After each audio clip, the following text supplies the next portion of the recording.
Welcome to Jamie Reviews. I am Jameson Michael, and today we got something special for you guys. If you remember last year, we got to review a shoe from the company Enda, based out of Kenya. They make and design their shoes in Kenya, home of some of the greatest runners in the world. And while I did enjoy their lightweight trainer, the Enda E10, there was not an option for a more cushioned daily trainer. Well, until now. Enda has now produced their newest shoe, the Enda Lapatet.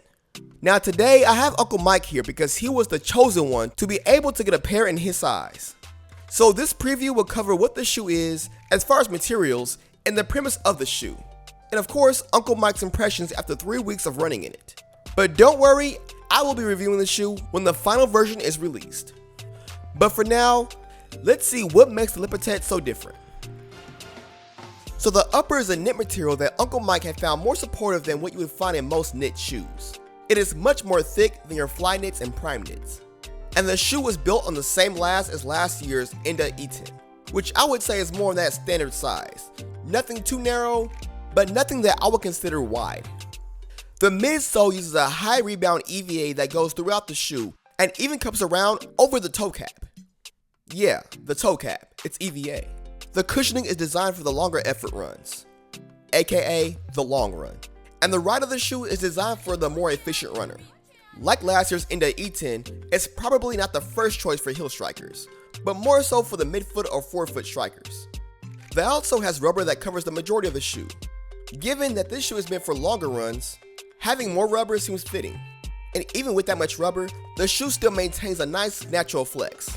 The Lapatet embraces much of the symbolism that last year's Enda E10 had. The word Harambe, which is the Kenyan motto for pulling together, is still engraved into the shoe. Even the design of the upper resembles waves to reflect the ocean and natural landscapes of Kenya. Even the floral design and the design on the tongue have extra meaning. Considering the company Enda was based off a Kickstarter, it is exciting to see Enda's second shoe starting to come together. The final design is still in the making, so be sure to subscribe for my full review on what I think about it. And for those who want to get an early release of this shoe, we will link down below Enda's Kickstarter. I believe there's about one more week left to get into it before it closes. So if you're into supporting the smaller independent brands, show them some love. And yes, they do ship worldwide.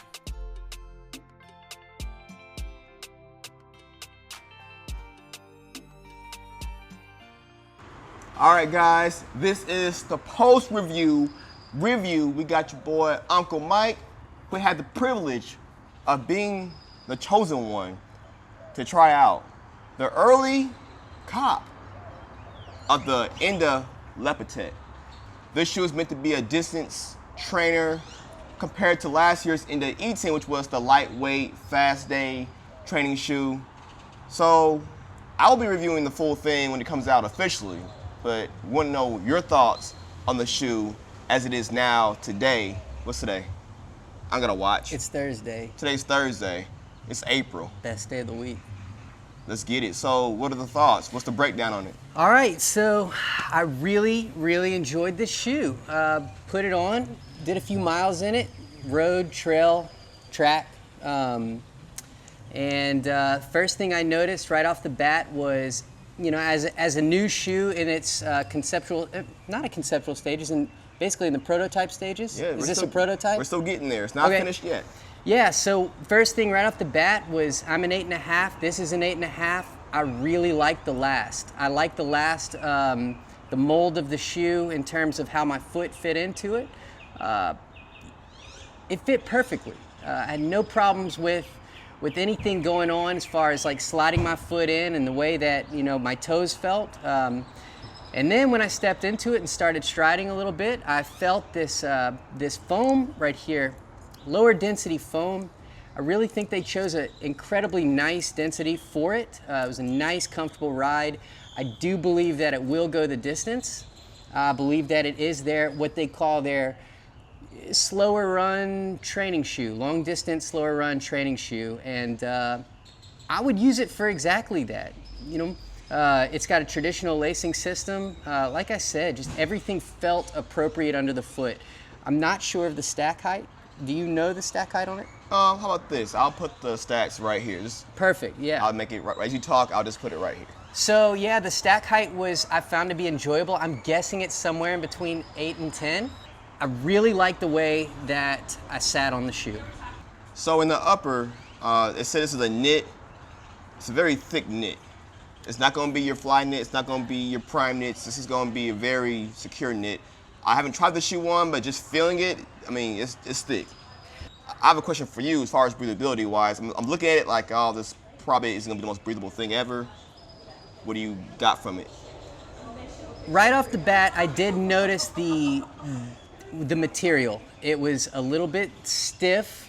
I did find it to be, at first glance and first feel, an interesting choice in materials, I'll say that. So I was a little skeptical about how it would feel. Now, I'm a less is more guy, so I do prefer shoes with more of a minimal upper. That being said, it flexes nicely and it didn't cause any discomfort. I might, if I had to make a revision on it, I would probably use a thinner material. Maybe the foot does breathe because it's only one layer of it. Okay. So even though it is dense and thick, it's only one layer. So that's good to note.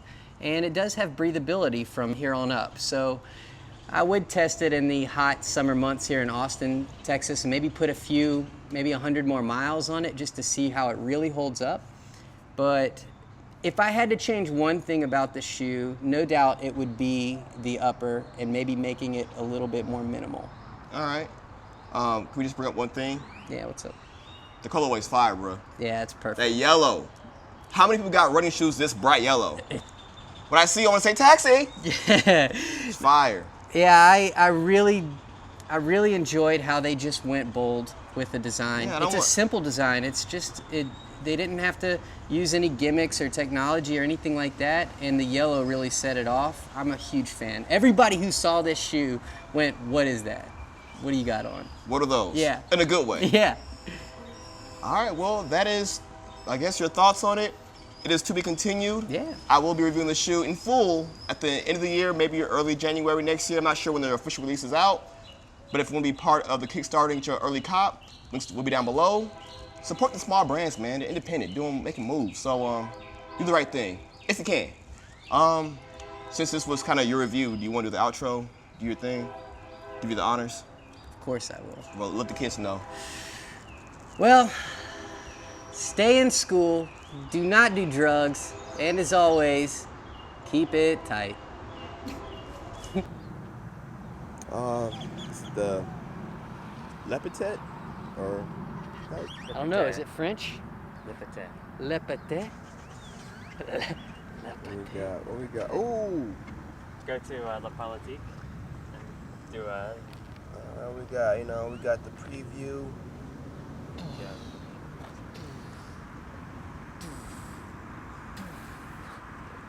Yeah. Yeah.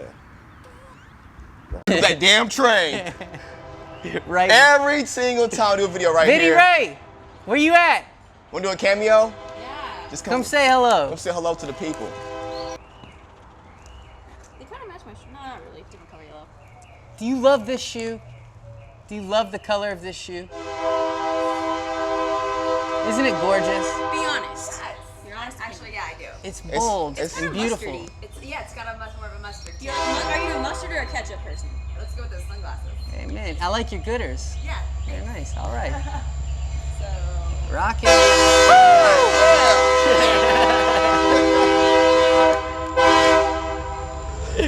All right. Man, you should put that LED to light up when you record. Did that on mine. Yeah. Asshole. Yeah.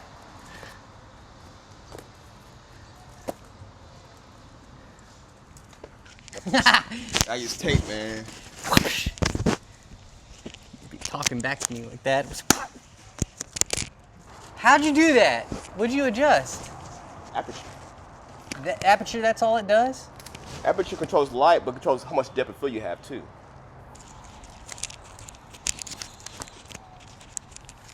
.2? Man, my lens doesn't go to that. Gotta get a new lens, man. I'm gonna do this. I gotta do it right. All right. All right, guys.